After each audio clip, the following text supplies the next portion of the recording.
financing, seller financing. No, I'm sorry. We talked about seller financing yesterday. Forgive me, charge it to the head, not my heart. Today we're talking about subject two. Subject two is when you take over someone else's mortgage. And today we're going to talk about exactly how do you do that? How would you take over someone else's mortgage? That's what we're talking about today. So grab your pens, grab your papers, and if you feel like you might need a calculator, go ahead and get one. But I don't think it. We're talking about how to take over someone else's mortgage without triggering things like the due on sale clause and things like that that are going to cause the bank to say what they want to say and say, hey, we want all our money now. Okay, that's what we call due on sale. Now, my name is Lisa Robinson. I am y'all's favorite around the way neighborhood diva. Let me tell you something. Now, have I done subject to before? Yes. And do I find it a very lucrative way to add to portfolio? Absolutely. But it is tricky, and it is something that you shouldn't do if you don't know what you're doing. So with that being said, my name is Lisa Robinson. I've been out here in these real estate streets sweating it up for the past 27 years. I do a little bit of everything. I retail, I wholesale, I am a licensed broker, I am an investor, I flip, I hold, and I'm getting into this next year, as you guys, for those who are new to me, June 5th started my new year. That's my birthday, so I always start my new year on my birthday. So happy new year to me.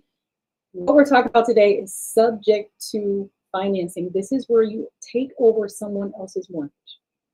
Okay, so let's get into it. How do you buy real estate without the bank? Using subject to. So that's what we're going to be talking about today. Remember, as always, you can drop your questions and comments in the comment section, and I will be more than happy to answer them as we go along. I will scroll back and scroll up and scroll down if I have to, just to catch the questions. We'll be Q&A at the end, and we will all be able to get in here and figure it out. Subject to financing. What is it? How it helps your buyers and sellers. The process, we're going to go through it a little step by step.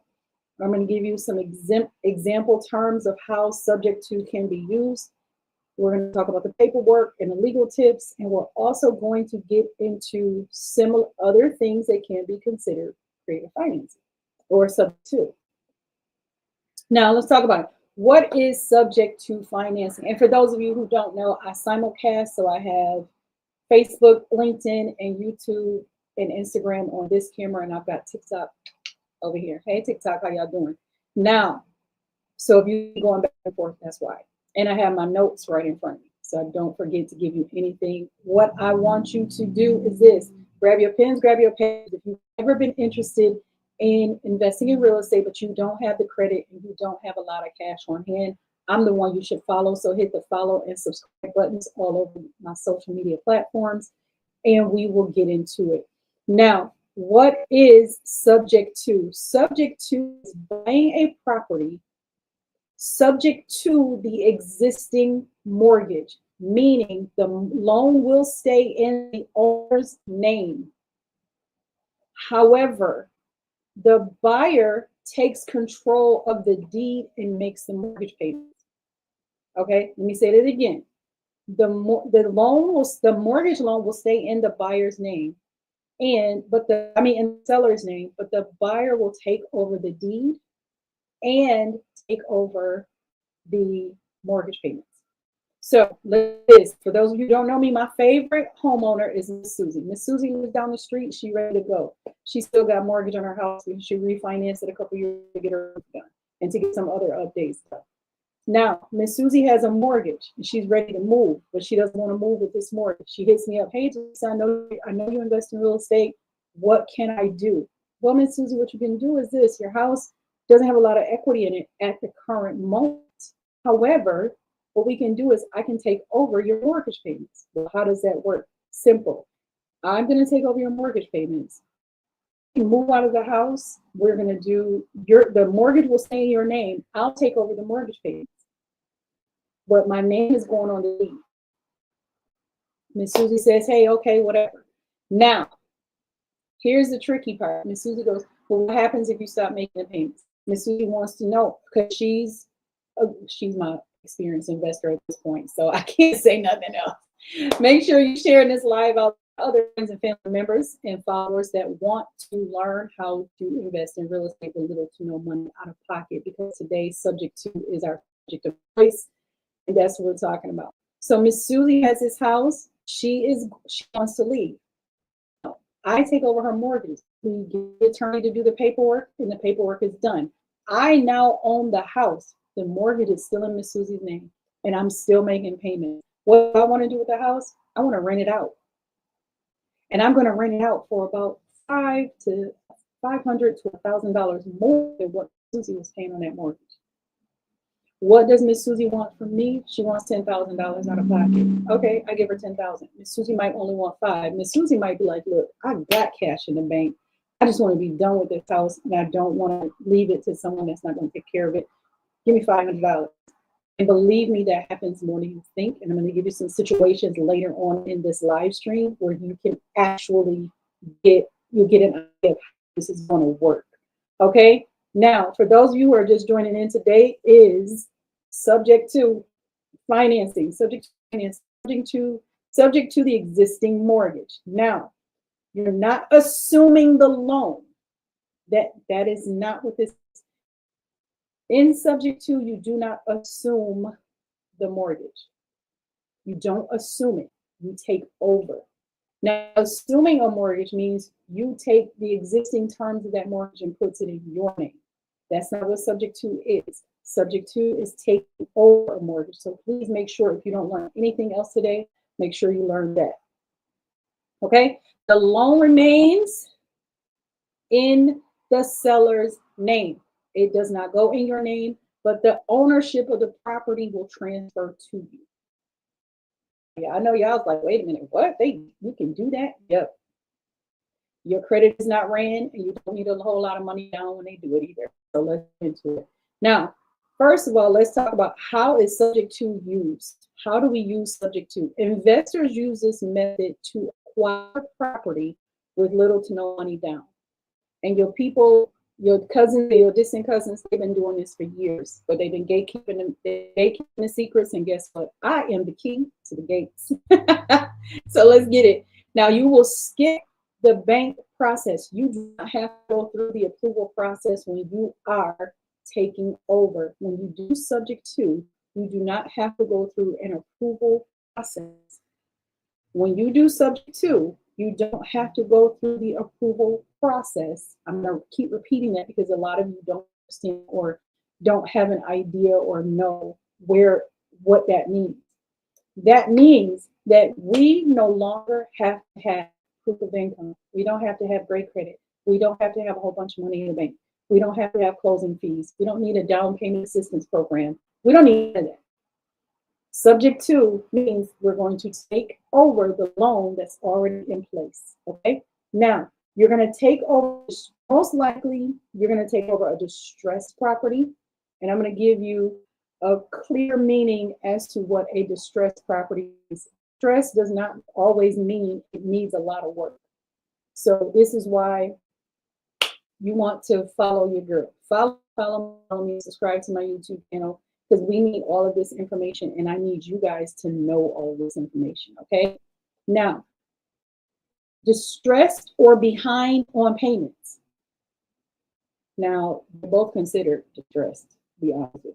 But here's what distress means in the real estate streets. In these real estate streets, when somebody says they have a distressed property, guess what they mean? I have 2 people that are getting divorced and they must sell a property. That property becomes distressed. I have a senior citizen who's getting ready to go into a nursing home. That property becomes distressed. I have a person who is in foreclosure. That property becomes distressed. I have a property that needs a lot of work. That property is too considered distressed. You see what I'm saying? So anytime, when I'm in the process of teaching you guys, I'm teaching you how to run a business, how to hit it and quit it, because that's not what we're here to do. We're here to sustain and build wealth through real estate. That's what this whole process is about. That's what I want to teach you guys. So when I say distressed properties, they could be behind on their taxes, they could be behind on their mortgage, they could be behind on their utility bills. They could have too much work that needs to be done in the house and they don't know how to get it done or don't have the funds to get it done. Distressed can be anything, okay? Okay, distress can be anything. Now, seller's benefits. Let's see, how does this benefit the seller? If the seller is facing foreclosure, they're no longer going to be in foreclosure because you have to do everything to get out of foreclosure. If they're just behind on the payments or they need to move really quick story. I have a client who is now using, and I'm guiding her through building her own portfolio using creative finance strategies. She is currently in the process of closing on a subject to property. Now, the property is in, I can't remember which the property is because it's not where she lives. She's in North Carolina, this property somewhere else. I think it's in Arizona, if I'm not, don't quote me, but I think it is. She's in Arizona in this property. This person has to move quick. They bought the property like 5 years ago, so there's not a whole lot of equity there because they bought it above the asking price, which was close to the previous. They've only been making their bare minimum payments, so they're not behind. They just need to move. Why do they need to move? Because the wife just got a new job somewhere else, and they need to move. So what's going to happen when they move? They need to sell the house. Now, could they have sold it on the market? Yes, but they knew my client, and it's a family friend. She knew her. She said, if I do this, she pitched seller subject to, and she said, okay. Now, when she said okay to the subject to, they work. She only had to give her $1,000 for a $475,000. Did you hear what I said? She gave her $1,000 for a $475,000 house. Now, this woman has her $1,000 and my client pays all the closing costs. My client now owns this $475,000 house that gets about $3,000 to $4,000 a month in rent. She now has a mortgage on this house and it's in a great neighborhood. So I honestly don't think my client's going to rent it. I think she's going to Airbnb it because they have it's a beautiful home. They have an in-ground pool. They have everything. So I think she's going to Airbnb it. But she only had to come out of pocket with $1,000 plus her closing costs. And now she owns this home. She makes the payments every month. She makes the money on it every month. And guess what? Her interest rate is only 2.7%. I should do it. I would do it. Who wouldn't do that? I mean, that's a no-brainer. I would have did it, especially if the numbers match.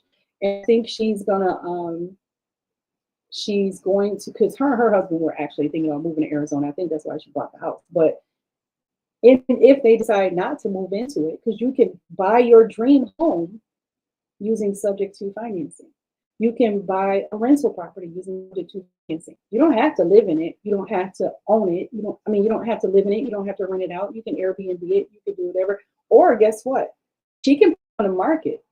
She can go in, see if there's any work that needs to be done, and she can put it on the market and sell this house. This woman just wants to be the mortgage. So if we go out and we put this house on the market and the house is worth now $600,000, my client will make $125,000. That is why people do subject to get the equity. They take advantage of the equity. A lot of people just want out of it really quick. Now, if this is a person, if you're buying from a person and they're known and they relate and things like that, and they're not in a rush, they're going to want some money down. They're going to want money for their pocket. So let's keep going. Now, the sellers, if you're facing foreclosure, or if you're behind on payments and you need to move fast, like I said, the scenario I just gave you, the client needed to move, the homeowner needed to move really fast. So we did a subject to. Now, another thing, if the home is underwater. Now, what does underwater mean? Underwater means you bought really high, but now the value is lower than what you actually owe. So if you bought a house for $400,000, but it's only worth $375,000, you're underwater on that house. That's what they mean by underwater. Okay. Now, what are the benefits to the sellers and the buyers? Because I know a lot of you ask me, why would I want to do this? And why would a seller agree to something like this? And the answer to the question is simple. There are benefits to the buyer: credit check, faster closings, leverage someone else's low interest rate. I just told you, interest rates right now, if you go out and buy a $475,000 home in wherever you live, you're not going to get a 2.7% interest rate. You're going to get a 6.8 or a 6.9. That's almost 3 times the amount of the interest rate that my client has. So why wouldn't I want to take over somebody else's loan with a lower interest rate? That's why. That's what they mean by taking advantage of someone else's low interest rate. And you control the property without having to qualify for a mortgage. That's why we do this. So for those of you who don't know, you're just joining in. See, we got new people just joining in. We are talking about subject to financing, how to invest in real estate with little or no money out of pocket. In this series that I've been doing so far is how to invest in real estate without using traditional banks. That's how we're doing this today. Okay. Now, why would a seller want to do this? Easy. It's debt relief. If I'm behind on my mortgage payments, this house is falling apart and I still got mortgage payments, I can't afford to fix it, or I need to move really quick, or this house is, getting close to foreclosure, but I know my girl Delisa out here in these streets and she doing all of this, it's going to bring in the debt relief. If I can get out of this with just a little bit of money, here you go. So yeah, debt relief without the foreclosure. It's a faster exit strategy. Exit strategy is another term that you need to know. You need to like it, know it, breathe it, smoke it, taste it, whatever you need to do. But you need to know what an exit strategy is when you are in real estate, because that is something you need to know before you even purchase a property. You need to know your exit strategy for that same property. Okay, so say hello. Say hey, y'all. Let me know where y'all from. I want to hear it. Say hey, y'all. Hey. Now, another thing I do want to talk about in this is when I say exit strategies, I told you guys the other day when we were talking about hard money loans. You don't make your money in real estate when you sell a house, make it when you buy it. Because when you buy a home, you automatically know how much the property is worth, how much profit you're going to get off of it. So that's what you're doing, okay? Now, you can protect your credit from further damage. This is why a lot of people who are facing foreclosure, it looks better for me if my payments suddenly brought current and I'm starting to make continuous payments. It looks better for me to do that than it does for me to have a foreclosure on my credit report. Especially if I know this is just temporary and I'm going to be out of this financial crisis 6 months to a year, and I'm going to want to go and buy another house. So that's why we do that. The possibility of walking away with cash. Okay, here's another term in real estate you're going to need to know. Cash for keys. It's very popular right now, especially in blue states where tenants have more rights than your landlord. If you are a tenant or if you are a homeowner and you're selling your house or you're in foreclosure or whatever it is, cash for keys. That means I agree to give you X amount of cash for you to be out within 30 days or whatever time frame I give you. How does that help you if you're in a state like New York? New York has very heavy tenant-friendly rental laws. So what happens is it can take almost 6 months to evict somebody from a property because of the way the laws are drawn up in the state of New York. So why not offer your tenant who's not paying you rent anyway, so you're going to lose money anyway, so why not offer them cash for keys? I give you X amount of dollars, you just be out within 30 days. And you get them to sign the agreement. And then if they're not out in those 30 days because you gave them cash or keys, and you don't give them the cash, you wait until they're out and then you give them the cash. So that's how that works. Okay? All right. Now, pros and cons. What are some of the pros and cons of doing subject to financing? Subject to financing, here are the pros. It's a creative way to acquire property. You can have, there's a thing called good. Good debt is when you have an asset that is more valuable than the debt that is owed on it. That's a good debt. Bad debt is what we call liabilities, things that don't benefit us financially. So if I have good debt, if I build a portfolio, you can easily build a portfolio of subject to properties. You can easily build that up. So you can, it's a creative way. Why would people do subject to? Because it's a creative way to acquire property. You no need to qualify for financing. I know you guys like, she keeps saying that. Yeah, I do, because I want you guys to understand there's no need to apply and qualify for financing. And it's often low or no money down. It's really simple. And that's why people do subject to. Now, here's the tricky part of subject to. There's a thing called a due on sale. That's another real estate term. You need to be writing it down. Due on sale means when the balance that is owed on a property is due when you sell it, which means the deed transfer. When that deed transfers, that means you sold it. So I need the bank is like, I need my money. Run me money, grab my coins, give me that bag. Okay. That's what they're saying. Now, in subject to, that's not the case. The way the attorney, what did I just say, y'all? The way the attorney will write this up is so that due on sale clause is not triggered. That's why you're going to need a real estate attorney to do this. Don't try to do this at home if you don't know what you're doing. Don't try to do it even if you do know what you're doing. Still hire an attorney, unless you're an attorney. That's different, but still. But you know what they say about attorneys who represent themselves. I'm just saying. Now, you're paying on someone else's loan. So it's not going to benefit your credit at all. A subject to financing deal will not benefit your credit at all. Okay? It won't. All right? Now, I sent you a message and can't wait to hear back. No hurry. I just wanted to check in when you're available. Okay, well, I'll respond to your message as soon as I'm done with this live stream.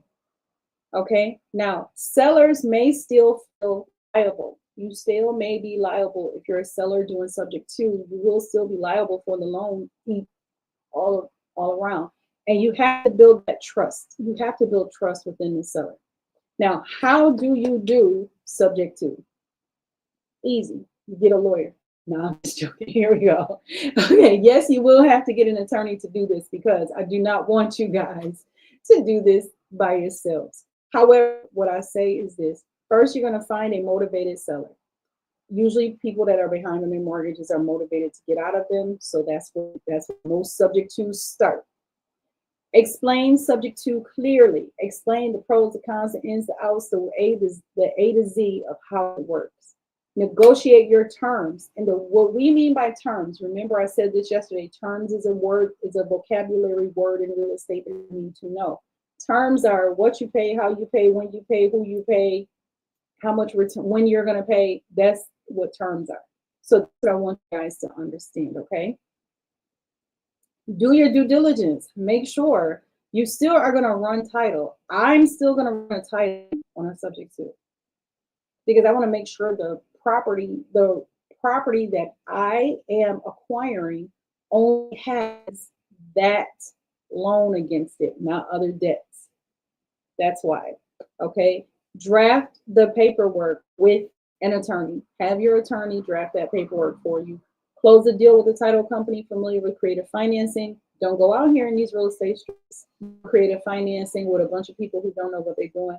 This is not the time.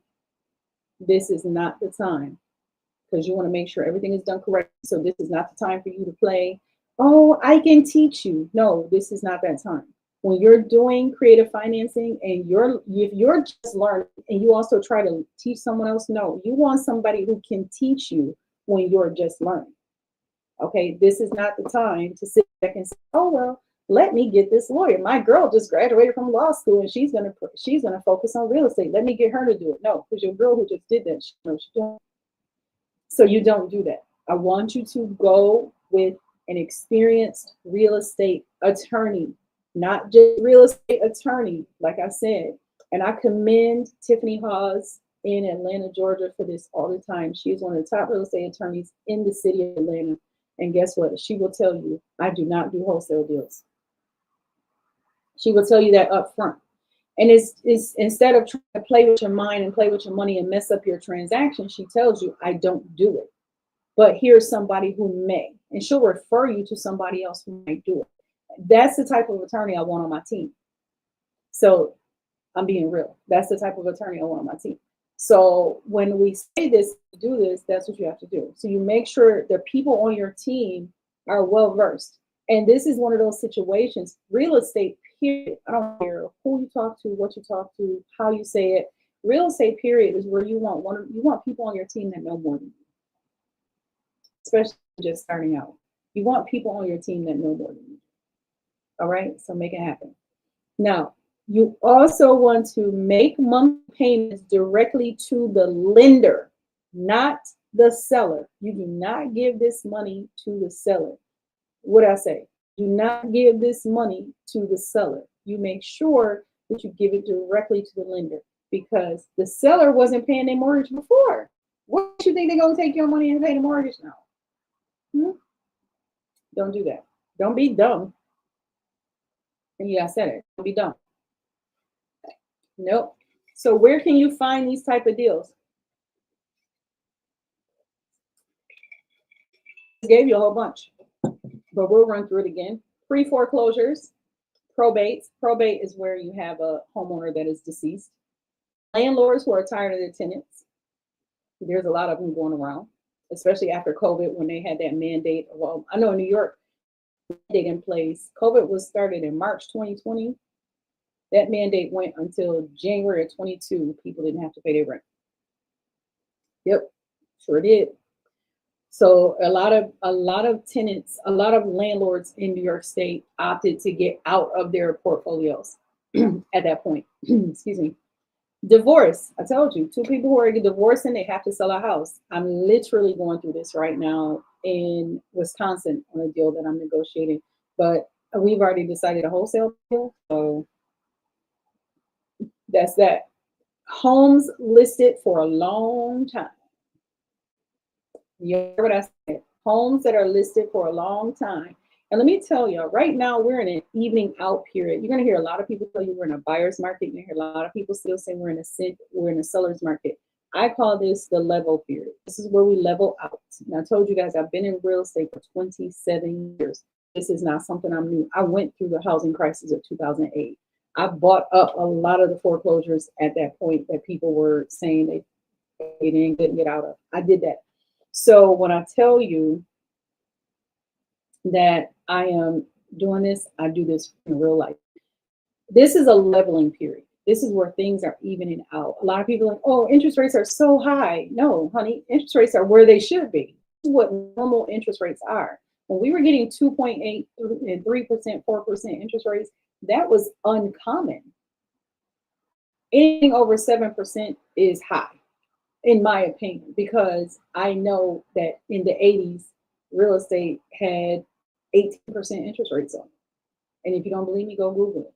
All you gotta do is Google, give me the interest rates for the past 20 years, and you're gonna see that the interest rates we have right now are normal. Okay, so I don't want you guys to get too wrapped up in the interest rates. But homes listed for a long time on the market, that is where you can definitely find your subject to opportunities, because a lot of those homes are on the market for one of two reasons. They want a higher price. They want higher than what the house is actually worth, and it's too much. It's priced, might be priced right, but it's not priced for a homeowner. It's priced for an investor who might want to come in and lowball it anyway, and the seller's going to get mad and say no. So a lot of investors use subject to because they're going to take over the mortgage that's there, pay you a little change, get you on your way, and be gone. Okay, and tax delinquents. Tax delinquents are people that are behind on their mortgages along with the expired listings. Now, if a home has been on the market a long time, a normal real estate transaction, a normal real estate contract for listing lasts 6 months. Now, if a house doesn't sell in 6 months, something's wrong with listing. I'm being honest. I'm not going to sit here and sugarcoat it for you. If something is wrong, if a house sits on the market for more than, I say more than 30 days, it's not priced right. Sorry, real estate agents. I hate to break it to you, but it's not priced right. You have to know how to price the property in order for it to sell. And that's something that a lot of you don't understand. You don't do it. It's just what you don't do. And for some reason, real estate agent, and I'm a broker, don't forget, I can talk about y'all because I'm one of y'all, but I'm not going to sit here and be unrealistic either. If I have a client that's telling me he wants $500,000 for his house, and trust me, I just did it last week. He wants $500,000 for his house, but I know his house is only worth 300. I'm going to tell him that his house is only going to sell for about 300,000. All money ain't good money, put it like that, when it comes to me being a real estate agent. All money ain't good money. And I'm in the business of selling houses, not just putting them on the market. Okay. Now, here are some examples of some terms. The purchase price is $250,000. The existing loan balance is $235,000, 3.2% interest rate. Your offer, $5,000 to the seller at closing. You cover the closing costs. Take over the $1,200 a month payment. No balloon for 5 years. So yes, just like seller financing. Yes, just like hard money loans. Yes, just like private money loans. There is a balloon period. You don't take over their entire mortgage for the whole rest of the mortgage. You're going to take it over for a limited amount of time. Unless they say you can just take it over whenever, that's fine too. Okay, so that's what we mean. That's an example of what your offer would look like. Now, what paperwork is needed in order for you to do subject to? The paperwork that you're going to need is subject to purchase agreement. That's different from a standard purchase agreement. You need a subject to purchase agreement. The authorization to release the loan information. So you're going to have to get authorization from the seller so that you can speak to the bank directly. You want disclosure forms, especially for the due on sale clause. You want a CYA letter and not cover your, it's cover your assets letter, okay? You want a warranty deed or a land trust assignment. So this is why you need an attorney, because don't none of y'all know what this is.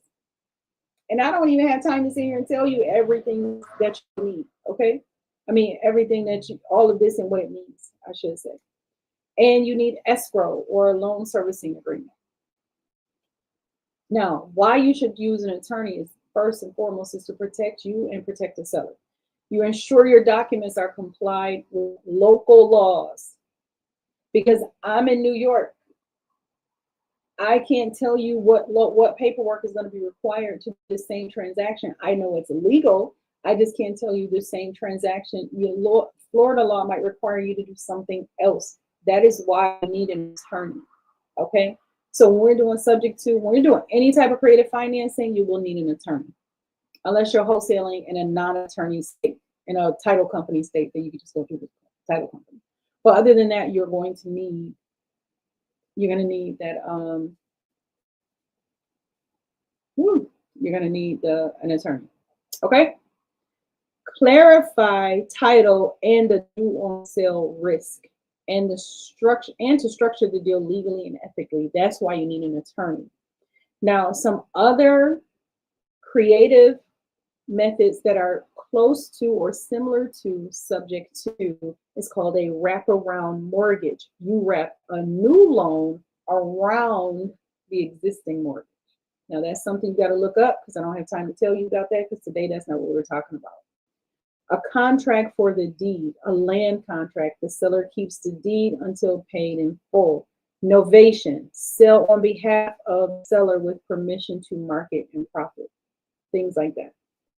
Okay, now, subject to is a powerful, very powerful tool to build a portfolio. And I hope that everybody will get into it and learn more about it so that you can do it. If you're interested in being taught ins and outs and all the details and all the step-by-step and you need your hand held through all of these processes, I do offer mentorship and coaching in the form of the Creative Wealth Academy. Now, right now, Creative Wealth Academy is, we're not even gonna talk about it. Okay, but I am available for what you call what we call our strategy session. If you are in the market to have a strategy session, you want to learn more about a specific method of creative financing that you may have not, you maybe have some information about it, but you may not know everything about it. You want to learn more. Reach out to me, DM me. I will send you my link. We will schedule a call, and when we schedule that call, we will decide what action you are supposed to take. That is exactly what we do, a strategy session. Okay. Now, this is not for every seller. Every seller does not fit into this qualification. So don't go around saying every seller qualifies. It's better to do, you can't do seller financing too because you have a mortgage in place. Okay. Anytime you have a mortgage in place, you're going to be doing something with that mortgage. So it's going to either be a wrap or a subject to. Okay. Now, you can combine subject to other strategies, such as wholesaling. You can wholesale a subject to deal to someone else. I've done it. I'll do it again, and I'll do it again and again. Okay. So now, if you have any questions, comments, concerns, or you want to ask a question, please put in the comments. Because if we don't put it in the comments, I'm not going to be able to answer it. So if you have questions or maybe you think of it later, just reach out to me. You can hit me up in all of my inboxes and DMs on any social media platform, and I'll be more than happy to answer any questions. If I don't know the answer, trust me, I will do my best to research it and find it out for you, because that's what we do over here on this corner of the neighborhood, over in my neighborhood. Okay. Now, like I said, my name is Lisa Robinson. I am y'all's favorite around the way real estate out here in these real estate streets, where I've been slutting it up in these real estate streets for the last 27 years. If you get offended by the term slut, just means a little bit of everything. I retail, I wholesale, I hold, I buy and hold, I fix and flip. I do land deals subject to private money, hard money. I have my own bank on my own deals, and I love everything that's got to do with real estate, which is why I do it. My objective when I do the abstract is to teach people who don't know what they should know, pretty much. Now, I do have on coaching slots. I have 8 slots available. I only take 10 people at a time. I have 8 slots available in a 12-week boot camp to learn how to wholesale real estate. That is the only program that is available at this current moment, other than the momentum class, which is where we do 3, 6, or 12 months of one-on-one mentorship, where I help you build a 7-figure portfolio. You build 7 figures in 90 days? Yep, you can, but it's going to be a stretch. So no, the objective in the 90 days to get you into a rental property or your first home. It depends on what you want to do. So reach out to me if you're interested in learning more about investing in real estate. Even if you want to learn how to buy your first home, we do have a first-time home buyers program that we put everybody through so that they know exactly what it is they should know and before they buy their first home. We include credit repair, we include helping you build your team, getting your business. If you don't have an LLC, we include getting your LLC and getting everything strategic. We like to get people into real estate because right now, I don't know, everybody's worried about the economy. Real estate is not the problem. So you need to put your money, and it grows quicker in real estate than it will in anything else. Believe me, I bought a house for $80,000. It's worth $300,000 right now, and I just 5 years. So yeah, there it is. All right, my lovely. I will see you guys tomorrow. Not sure about what time I'm going to come on tomorrow, because tomorrow we're going to be talking about lease and option to purchase. Lease options. So if that's something, maybe wholesaling isn't your thing. Maybe subject to is your thing. Seller financing isn't your thing. Maybe you want to learn how to lease with an option to purchase and build your portfolio that way. Tomorrow is the day that you need to tap in, because that's what we're learning about. We will be learning about leasing with an option to purchase. So we've talked about everything. Let's talk about what you need to get funded. We've talked about hard money loans, private money loans, seller financing. Today we did subject to. Tomorrow we will do lease with an option to purchase. So tomorrow is Sunday. I usually do, and if I do go, and if I don't do a Sunday, it'll be Monday. However, that's the next topic that we're going to be discussing. So what I suggest you do is make sure you follow me, turn on your notifications so that you know when I go live. Join, you can hit me up in my inbox and I will send you a link to join the text messaging. And I also got a free overview of the consumer financing. And when they text it out to you, when they text it out. So I'm going to get ready to go. I have to do a lot of, I'm planning a flip, right? I'm getting ready to start a new flip. So that's the plan. I'll be sitting at this desk probably for the next 8 hours, going through room picture by picture of the pictures that I have, getting the colors and putting a construction budget together so that I can send it to my contractor and he can just tell me how much he's going to charge me. So if you're interested in investing in real estate with little to no money out of pocket, please, I am your girl that you need to follow. All right. I will see you guys later. Remember what I always tell you. You can choose to be anything you want in this world. I just hope you choose to be kind, because at some point in your life, someone has been kind to you. And it's just always really cool to pay kindness forward. Not only does it make you a good person, but if we all did, it make the world a much better place to be in. And with that being said, y'all know what is going on out here in this world today. We need some kindness. If this was your first time, don't let it be your last. And if you've been here before, I really appreciate the love and affection and the fact that you want to learn how to invest in real estate with little to no money out of pocket. That is my jam. That's what I do. And that's what I'm going to continue to do. So I'll see you guys. There's a high probability of tomorrow, but a definite for Monday. I'll talk to you then. Have a great day. And we're done.